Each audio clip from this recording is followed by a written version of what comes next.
MMA Rants and Raves, UFC 113, Jeremy Stephens versus Sam Stout.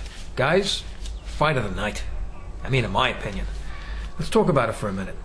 Fight starts out, you see Stephens comes out with a nasty right, takes down Stout, and then they're on the ground. You see a little bit of ground and pound from Stephens. They both get back on their feet, and then a little bit later in the round, you see Stephens again with a brutal right. This was a knockout punch. So I said, oh wow, you could just see Stout's legs crumble under him. So it's the ending, and then you see, most fights you just see the guy who hit the punch just keeps on coming at you and throws combinations, ground and pound, and they end it. I said, well, it looks like it's really going to end, and the guy just gets up right away. I mean, I don't know how he got back up from that type of punishment. I mean, that punch was nasty. I mean, you could just hear the crack of those punches that Stephens were landing, and he was doing a lot of that in the first round, so he definitely took this first round. And let me tell you something, guys, you got to take your hat off to Stout. I mean, after seeing the Garcia-Jung fight, it's hard to see a duplicate of that, but maybe this guy is like the American Zombie. I mean, I don't know how he was taking punches from a guy who has brutal knockout power. Don't forget that.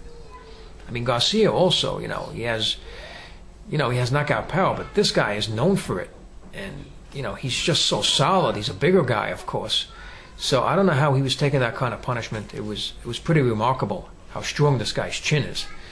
So basically, the story of the fight was, it was Stephens' punches against Stout's technical fighting and throwing the leg kicks, doing the Forrest Griffin type of fight, trying to wear his opponent down with the leg kicks. And obviously, he couldn't strike with Stephens. He didn't have the accuracy, especially.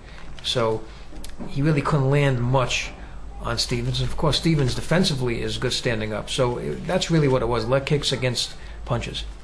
Then you move on to the second round. Seen Stout had the advantage. He was more aggressive.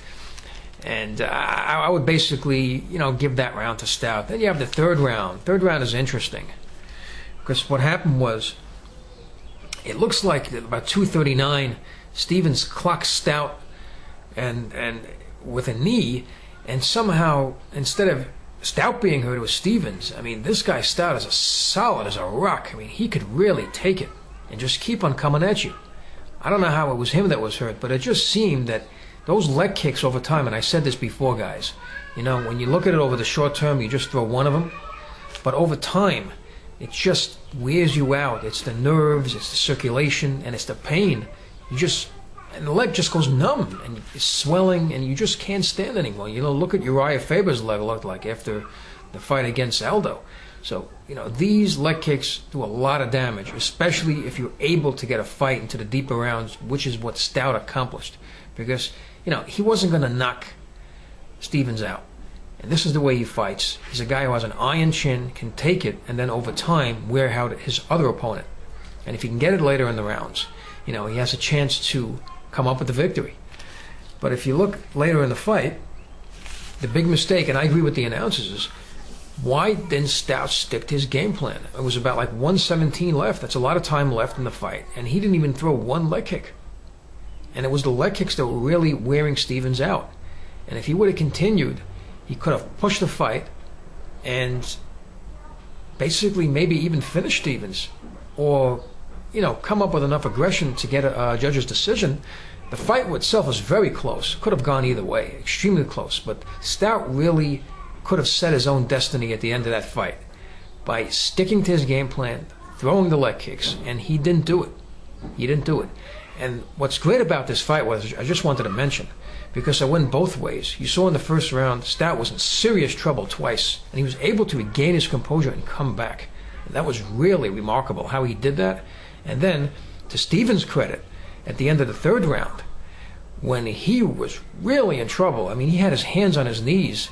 It was either those leg kicks that were taking an effect, and he took that punch to the stomach, the groin, which Stephens got it. Which actually Stout got all of that. He put all of it into it. He put everything into that punch. Opposite, it was Stout this time that looked like he was going to end it, just like it was Stephens who looked like he was going to end it in the first. And then you just see Stephens clinching when they're on the ground, regaining his composure, and then he's the one who comes back with a force and starts throwing Superman punches, swinging for the fences, aggressive, attacking Stout. So that's amazing when you see someone really in trouble. It shows how good these two fighters are, because they were both in serious trouble. They looked like they were actually going to lose the fight. It was like a hair away from, being the end. And you just see it's the other fighter that comes back, and that's on the attack. What really cemented the judge's decision to award the fight to Stephens was when he got that takedown at the end of the third. And that's really what the deciding factor was. So, I think it was a mistake by Stout. But even, if he didn't make that mistake, it was still a very close fight. But Stout had a chance there with the leg kicks. I'm not sure why he didn't throw them. I didn't really listen to the press conferences about what really decided, about what happened, why Stephens got hurt at the end. It just seemed that it had something to do with that. Really interesting, and I'm really curious to know what hurt Stephens. Anyway, guys, great fight. If you didn't watch it, watch it, man. I mean, it's a really, really exciting fight. The fight of the night, in my opinion. So I'd like to know what you thought about the fight and all the other great fights that happened on UFC 113. Please leave your comments, please subscribe, and rate this video, and thank you for tuning in.